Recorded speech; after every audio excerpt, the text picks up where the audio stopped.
Sarah was almost starting to relax. Maybe they could turn this into a win yet. Suddenly, there was a piercing sound, like a table saw gone wild, as 100 birds made out of shadows swarmed into the rotor. The chopper bucked a while.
Sarah! The crash site looked bad, but as far as I could tell, the wreck was empty.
You know when to make an entrance, Wake. We were ready to make like Butch Cassidy and the Sundance Kid. I have a different ending in mind. Yeah, I'm fine. Thanks for asking. I knew you'd be all right. How's that? The flaming eye of Mordor? Laugh it up, funny man. Didn't we have somewhere to go? Weaver will meet us at the dam.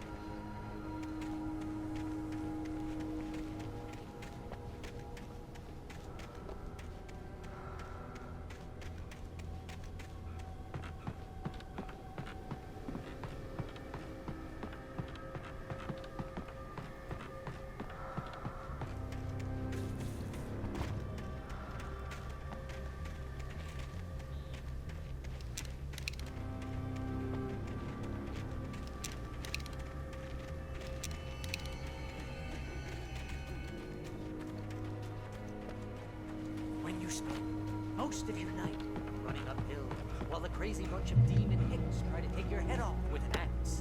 You know your helicopter crash landed in Night Springs. Come on, Al, couldn't we just wait here? Please?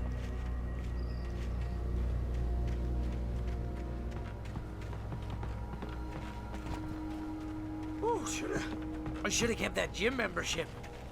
You see those lights? That's the elevator we need to take.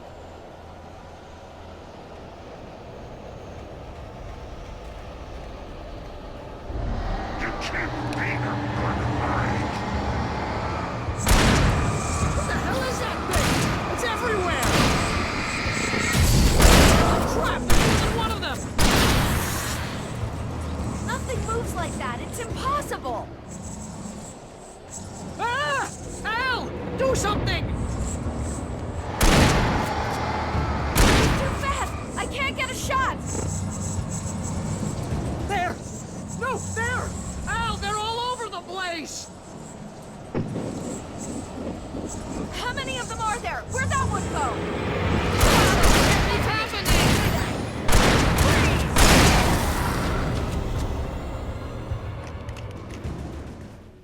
Was that it? Are we safe? That was... wow. I think we're okay. Let's take a break, huh? But Al, we're safe in the light. Wake, call the elevator. I'm keeping watch. I think I hear something moving around.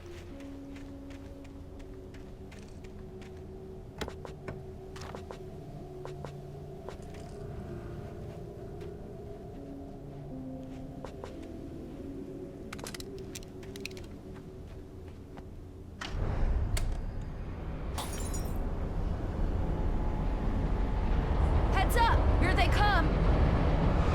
Oh no! Oh no!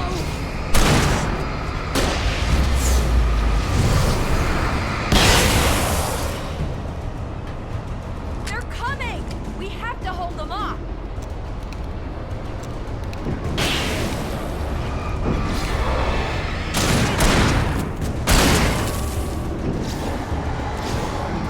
Oh no! Oh no!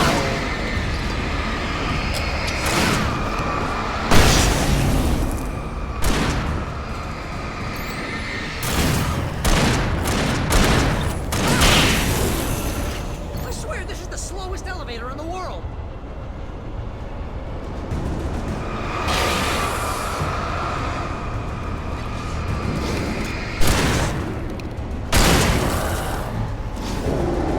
It's almost here, Wake.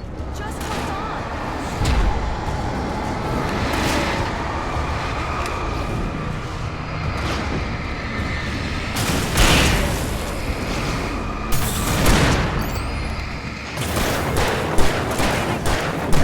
It's here! Al, let's go!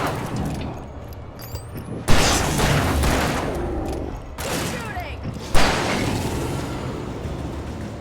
Al, please, you'll get us all killed! Wait, get in the goddamn elevator. Al,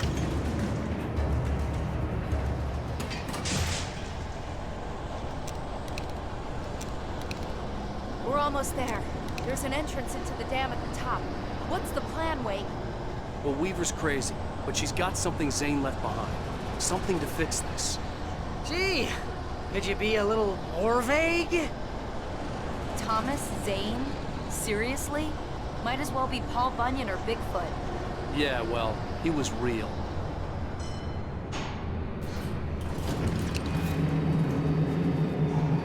Let's be careful, okay? Oh, jeez, I hate this!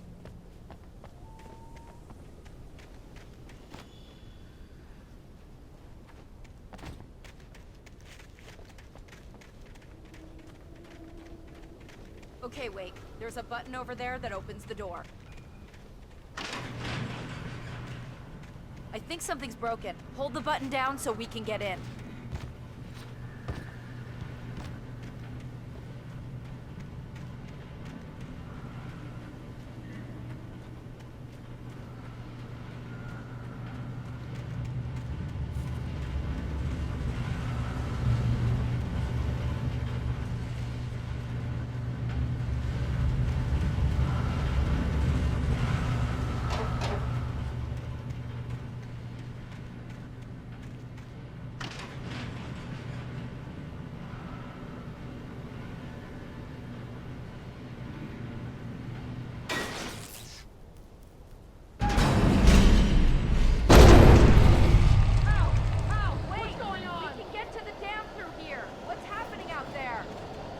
Go ahead and find Weaver. She should be in the dam now. I'll have to make it alone through the top. Okay, wait. Good luck. Don't get yourself killed. Ah, Please, be careful.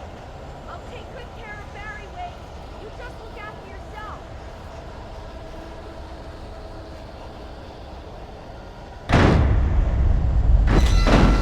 You gotta be kidding me.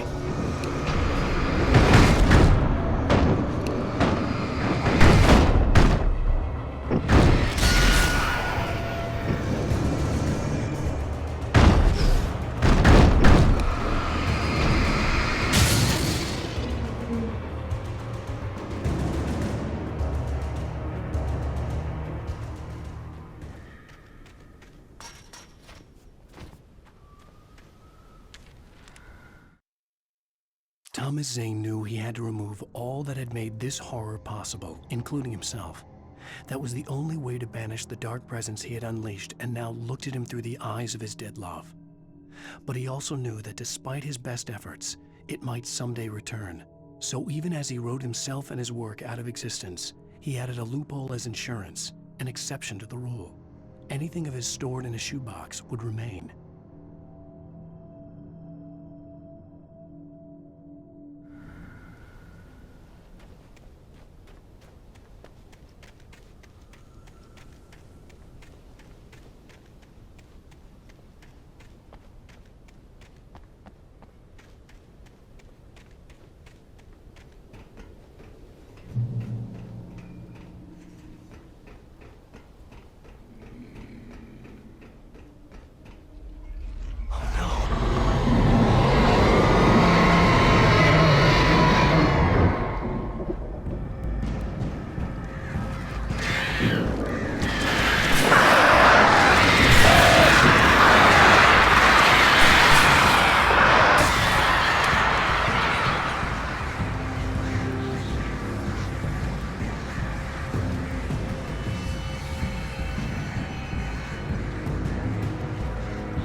I was ridiculously outnumbered.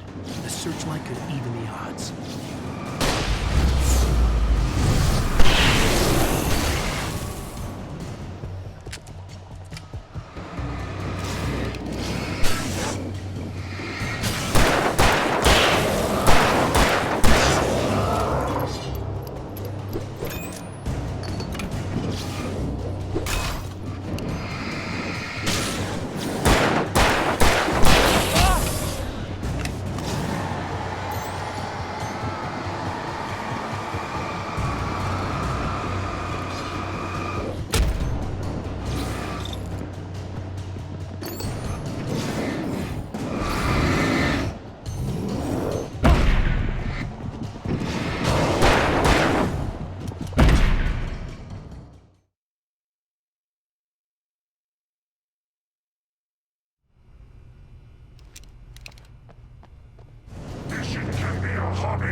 I was ridiculously outnumbered.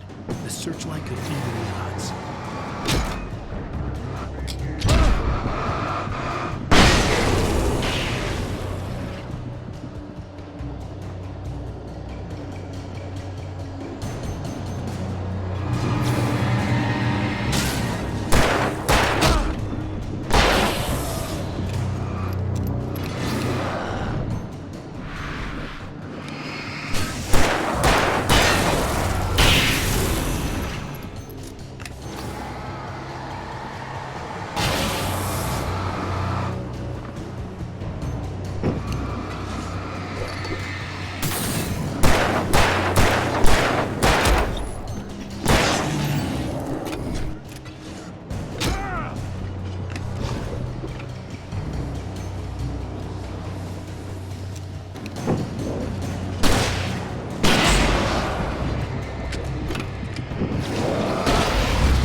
go no further.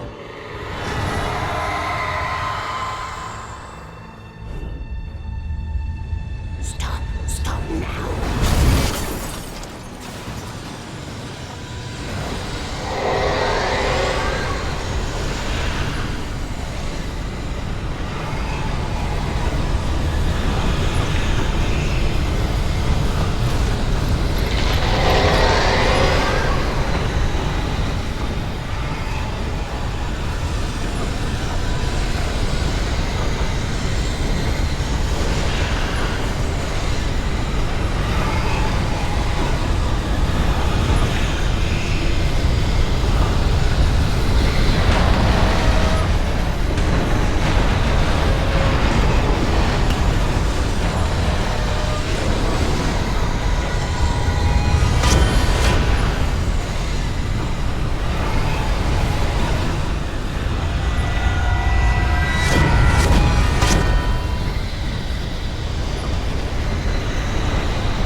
Wrong.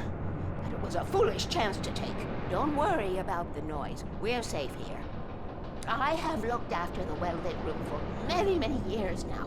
There is no shadow in the well-lit room. The power is fail-safe, and all the bulbs are numbered and changed regularly based on their make and model. Right.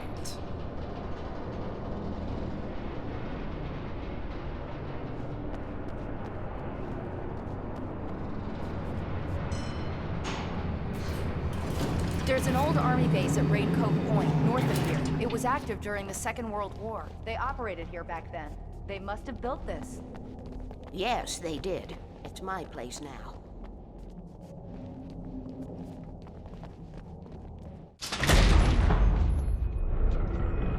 Take it, and I won't need to worry about the room anymore, because 6 and 33 and 118 need changing soon, and I don't want to climb up the ladder to change them because it's very late, and I'm tired. And if you take it, I won't have to do that anymore. The page was autobiographical, a memory from my childhood. But I didn't write this. It was a page written by Thomas Zane. None of them were supposed to exist anymore. Alan, 7 years old, would fight sleep to the bitter end. When he did sleep, he soon woke up, screaming, the nightmares fresh in his mind. One evening, his mother, sitting by his bed, offered him an old light switch. She called it the clicker, and flicking the switch would turn on a magical light that would drive the beast away. To imbue the talisman with all possible power, she added that it had been given to her by Alan's father. Alan never knew him, and anything of his took on mythical proportions in his mind. With the clicker firmly in his hand, Alan finally slept like a baby. Now, almost 30 years later, Alan thought of this as he stood on the rim of Cauldron Lake, the clicker in his hand. He took a deep breath and jumped. My mind swirled. I'd given the clicker to Alice, yet it was here. Zane had written it into existence in a story I had written. I can get to her now. I can finish this.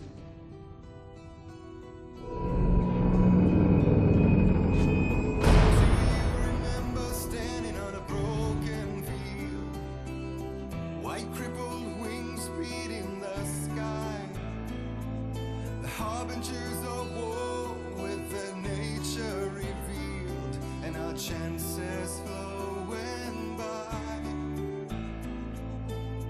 If I can let them Previously on Alan Wake, I wrote a horror story that has come true. Thomas Zane did the same in the 70s. You will go no further. If I continue like the Dark Presence wants me to, the story I'm writing won't save Alice. It's a horror story. No one will survive. You knew Zane! Thomas Zane! You're the Lady of the Light in the song! He left something behind to help me. The clicker. Alan thought of this as he stood on the rim of Cauldron Lake, the clicker in his hand. He took a deep breath and jumped. I can get to her now. I can finish this.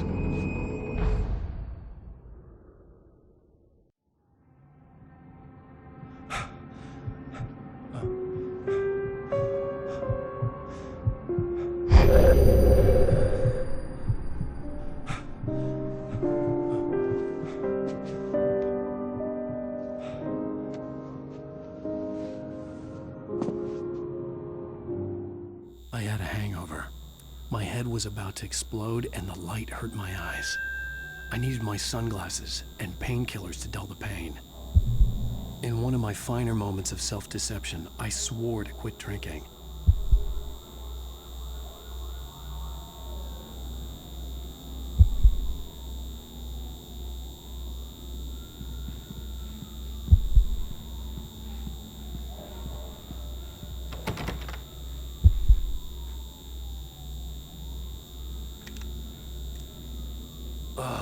The sunglasses made the world look bearable.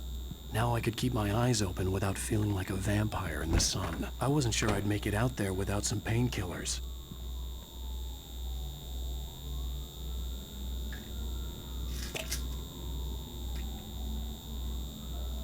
The pills worked fast. The prospect of being awake started to seem bearable again. There was a message waiting for me on the machine.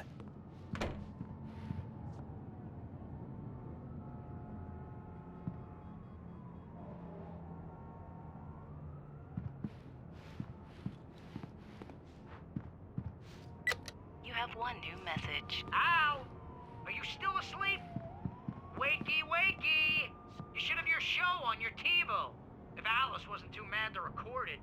As she called me earlier and really chewed me out. Yeah, we went a little overboard last night. But parties are a part of this business. Al, look, I'm saying this as your friend. She's not doing your career any favors by trying to run your life like that, okay? I'll talk to you later, Al. Watch the show.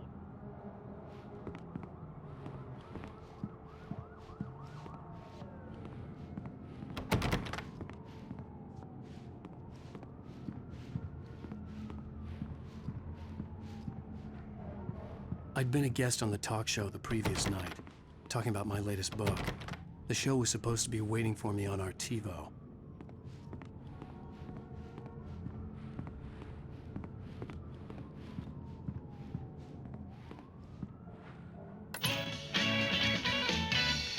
Ladies and gentlemen, welcome back to the Harry Gallant Show.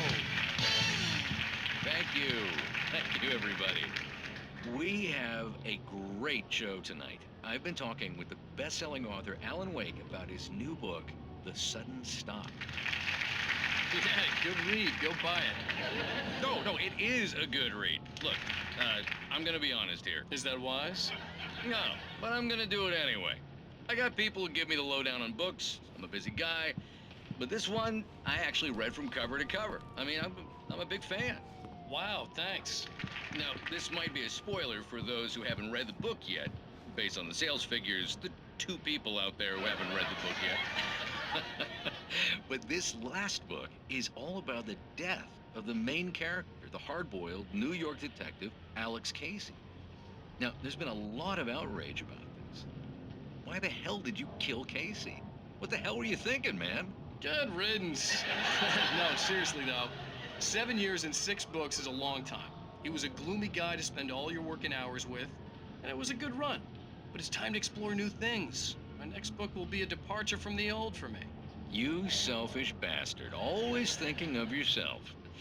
Well, you've certainly given us a lot of entertainment over the years. And now that you mention it, Casey was a gloomy guy. Never had much luck with his love life with the ladies. Was that autobiographical in any way? Yeah, no kidding. Casey's lady friends tended to die on him. With Casey, it was all about his pain.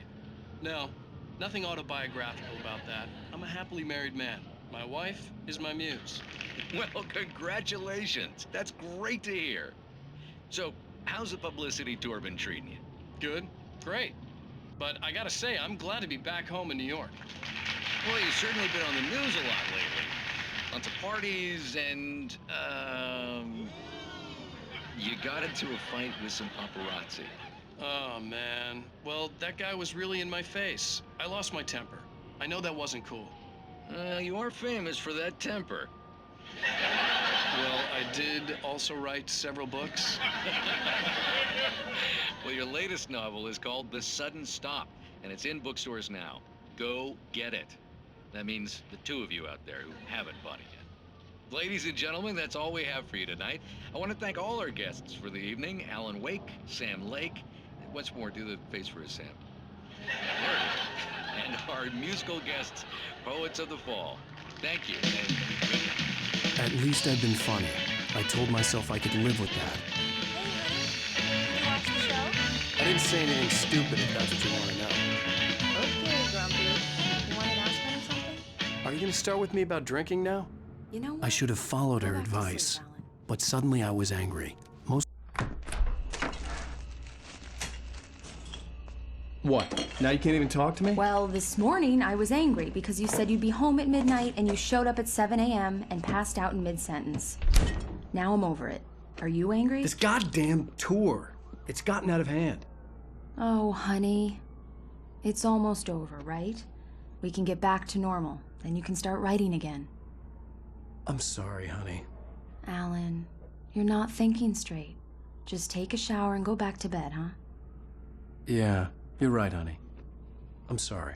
Once this is over, let's go away together. A vacation. Just you and me. Some peace and quiet.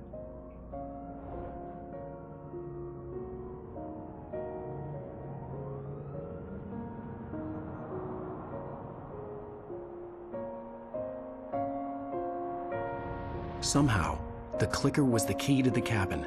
I had to return to Cauldron Lake to save Alice.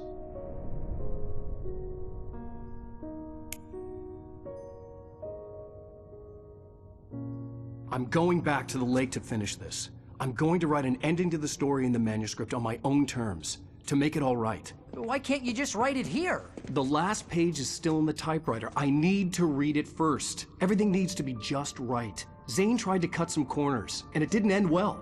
Okay, ready when you are. I'm sorry, Sarah, but I need to do this alone. Barry, take her gun. Miss Weaver, close the door when I leave.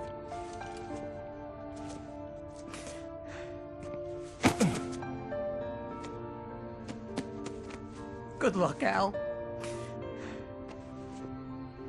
See you later.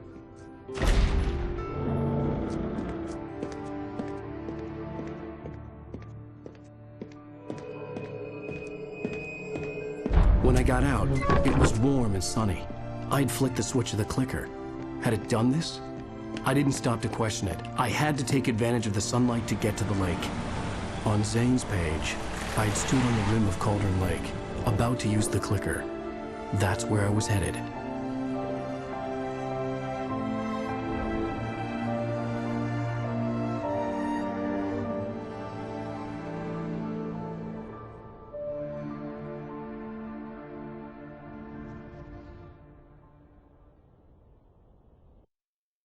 Alone, in daylight, surrounded by the beauty of the Pacific Northwest landscape. It was hard not to let doubt creep in one last time. I could still chalk everything up to a dream, a delusion.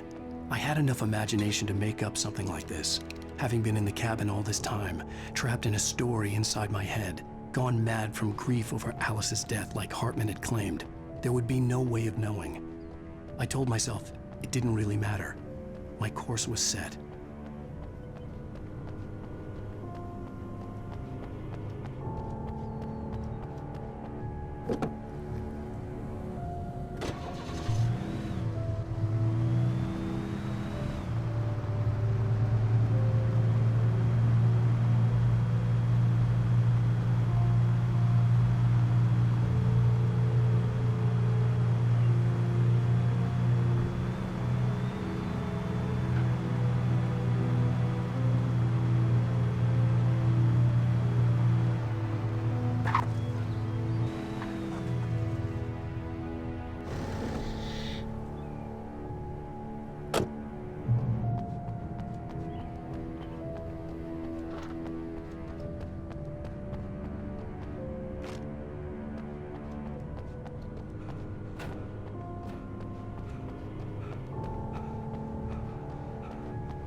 kill your wife.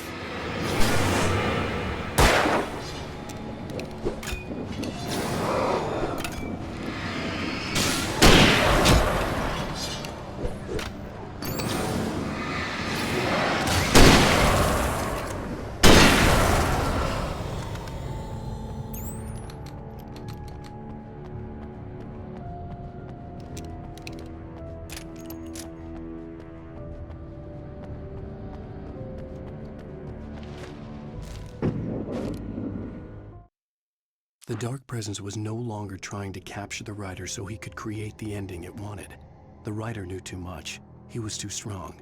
And he carried a weapon left behind by Thomas Zane, something that could hurt it. Now, the Dark...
Based on the signature in the motel register, Agent Nightingale had stayed here, in room number 2.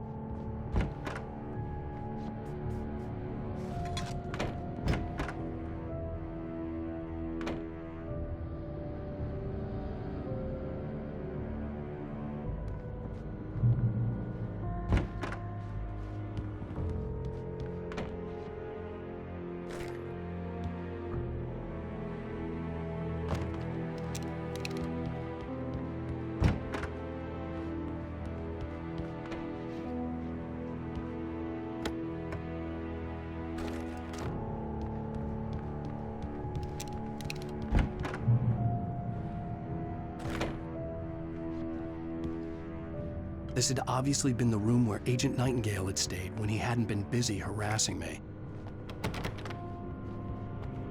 Look after yourself and your co-workers! could have fooled me, pal.